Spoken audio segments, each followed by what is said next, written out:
ಅಯ್ಯೋ, ಬೆಳಗಿನ ಜಾವ ಬೀಳೋ ಕನಸು ನಿಜ ಆಗುತ್ತಾ? ನನ್ನ ಮಗಳು ನೋಡಿದ್ರೆ ರಾರ ಅಂತ ಡಾನ್ಸ್ ಮಾಡ್ತಿದ್ದಾಳೆ. ನಾನು ಯಾವುದೋ ಕಾಡಲ್ಲಿ ತಪ್ಪಿಸ್ಕೊಂಡ್ಬಿಟ್ಟಿದ್ದೀನಿ. ನನ್ನ ಸುತ್ತಲೂ ಕಲಾವಿದರಿದ್ದಾರೆ. ಇದೇನು ಒಂದು ಮೊಟ್ಟೆಯ ಕತೆನಾ?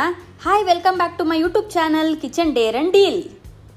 ಬೆಳಗಿನ ಜಾವ 5 ಗಂಟೆ ಆಗಿತ್ತು. ಕಣ್ಣೇ ಬಿಡಕ್ಕಾಗ್ತಾ ಇರಲಿಲ್ಲ ನನಗೆ. ಈ ಕಡೆ ನನ್ನ ಮಗಳು ನೋಡಿದ್ರೆ ಬೆಳಗ್ಗೆ 5 ಗಂಟೆಗೇನೆ ತಕತೈ ಅಂತ ಕುಣಿತಾ ಇದ್ಲು. ಏನೂ ಅಲ್ಲ, ಅವಳಿಗೆ ಫೇರ್ವೆಲ್ ಇತ್ತು, ಅದಕ್ಕೆ ಡಾನ್ಸ್ ಪ್ರಾಕ್ಟೀಸ್ ಮಾಡ್ತಾ ಇದ್ಲು ಬೆಳಗ್ಗೆನೇ ಇದ್ದು. ಅವಳು ಎದ್ದೊಳೋದಲ್ದಿರ ನನಗೂ ಡಾನ್ಸ್ ಹೇಳ್ಕೊಡು ಅಂತ ಎಬ್ಬಿಸ್ಬಿಟ್ಲು. ಗುಡ್ ಮಾರ್ನಿಂಗ್ ಎಲ್ರಿಗೂ. ಒಂದು ಕಡೆ ಅವಳು ಡಾನ್ಸ್ ಪ್ರಾಕ್ಟೀಸು ಮುಗೀತು, ಇನ್ನೊಂದು ಕಡೆ ನನ್ನ ಅಡುಗೆನೂ ಮುಗೀತು. ಇವತ್ತು ನಾನು ಮೊಟ್ಟೆ ಹಾಕ್ಬಿಟ್ಟು ಟೊಮೆಟೊ ಗೊಜ್ಜು ಮಾಡಿದ್ದೆ. ಯಾಕೆ ಅಂದರೆ ನಂದೊಂದು ಮೀಟಿಂಗ್ ಇತ್ತು. ನನ್ನ ಮಗಳೂ ಕಾಲೇಜ್ಗೆ ಹೋದ್ಲು. ನಾನು ರೆಡಿಯಾಗಿ ಟಿಫನ್ ಮಾಡ್ಕೊಂಡು ಹೋಗೋಣ ಅಂತೇಳಿ ಕೂತ್ಕೊಂಡೆ. ಸೊ ಹೊಟ್ಟೆನೂ ಖುಷಿ, ಮೊಟ್ಟೆನೂ ಖುಷಿ. ಹೆಂಗೋ ಇವತ್ತಿನ ದಿನದ ಶುಭಾರಂಭ ತುಂಬ ಚೆನ್ನಾಗೇ ಆಯಿತು. ನೋಡಿದ್ರೆ ಟೈಮು ಆಗೋಗಿತ್ತು. ಇನ್ನೇನು ಮಾಡೋದು, ಕ್ಯಾಬ್ ಬುಕ್ ಮಾಡ್ಕೊಂಡು ಕೆಳಗಡೆ ಓಡೋದೆ. ಅಷ್ಟರಲ್ಲಿ ಕ್ಯಾಬ್ ಡ್ರೈವರು ಕೂಡ ಬಂದಿದ್ರು.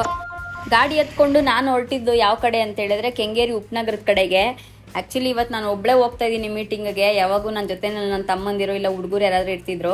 ಸೊ ಇವತ್ತು ಯಾರೂ ಬಂದಿಲ್ಲ. ಹಂಗಾಗಿ ಕ್ಯಾಬ್ ಡ್ರೈವರೇ ನನ್ನ ಅಣ್ಣ ತಮ್ಮ ಅಂದ್ಕೊಂಡು ಅವ್ರ ಜೊತೆಗೆ ಹೋದೆ. ಅಯ್ಯೋ, ಈ ಜಾಗದಲ್ಲಿ ನೋಡಿದ್ರೆ ಒಂದು ನರ್ಪಿಳ್ಳೆಗಳು ಕಾಣಿಸ್ತಾ ಇಲ್ಲ. ಈ ಡ್ರೈವರ್ ಅಣ್ಣ ನೋಡಿದ್ರೆ ಬಿಟ್ಬಿಟ್ಟು ಜೈ ಅಂತ ಹೊರಟೆ ಹೋಗ್ಬಿಟ್ರು. ಬಂದಿರೋ ಜಾಗ ಕರೆಕ್ಟಾಗಿದೆಯಾ ಅಂತೇಳಿ ಡೈರೆಕ್ಟಾಗಿ ಫೋನ್ ಮಾಡಿದೆ.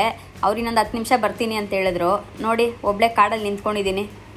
ಯಪ್ಪ, ಕೊನೆಗೂ ಡೈರೆಕ್ಟ್ರು ಬಂದಾಯಿತು. ಸೊ ಅವ್ರಿಗೊಂದು ಗುಡ್ ಮಾರ್ನಿಂಗ್ ಹೇಳಿ ಆಫೀಸ್ ಒಳಗಡೆ ಹೋದೆ. ವಾವ್, ಸಖತ್ತಾಗಿ ಕಾಣಿಸ್ತಿದೆ ಆಫೀಸು. ಚಿಕ್ಕದಾಗಿದ್ರೂ ತುಂಬ ಚೆನ್ನಾಗಿ ಇಟ್ಕೊಂಡಿದ್ದಾರೆ.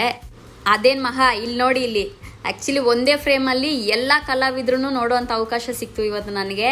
ಆ್ಯಕ್ಚುಲಿ ಪ್ರತಿಯೊಬ್ಬರೂ ಇದ್ದಾರೆ ಈ ಫ್ರೇಮ್ ಒಳಗಡೆ. ಹಳೆ ಆರ್ಟಿಸ್ಟಿಂದ ಹಿಡಿದು ಹೊಸ ಆರ್ಟಿಸ್ಟ್ವರೆಗೂ ಪ್ರತಿಯೊಬ್ಬರು ಫೋಟೋಸು ಇದೆ ಇಲ್ಲಿ.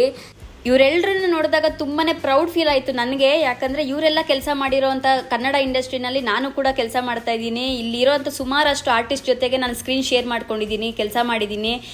ಅದೆಲ್ಲ ಮತ್ತೆ ನೆನಪಾಯಿತು. Thank you so much director ಸರ್ಗೆ. ಈ ಥರ ಯುನಿಕ್ಕಾಗಿ ಡಿಸೈನ್ ಮಾಡಿದ್ದಾರೆ ಸ್ಟುಡಿಯೋನ. ಇವತ್ತಿನ ಮೀಟಿಂಗ್ ಏನು ಅಂತ ಹೇಳಿದ್ರೆ ಒಂದು ಸಾಂಗ್ ಶೂಟ್ ಇತ್ತು, ಅದ್ರದ್ದು ಮಾತಾಡೋಕ್ಕೋಸ್ಕರ ಬಂದಿದ್ದೆ. ಮೀಟಿಂಗ್ ಅಂತೂ ಸಕ್ಸಸ್ಫುಲಿ ಕಂಪ್ಲೀಟ್ ಆಯಿತು. ಇನ್ನೇನು ಸಾಂಗ್ ಶೂಟ್ ಮಾಡಬೇಕಷ್ಟೇ.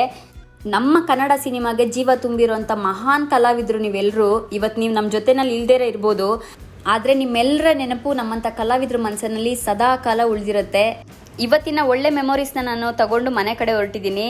ಮರೀದೆ ನನ್ನ ಯೂಟ್ಯೂಬ್ ಚಾನಲ್ನ ಸಬ್ಸ್ಕ್ರೈಬ್ ಮಾಡಿ ನಮ್ಮಂಥ ಕಲಾವಿದ್ರನ್ನ ಬೆಳೆಸಿ. Thank you, bye.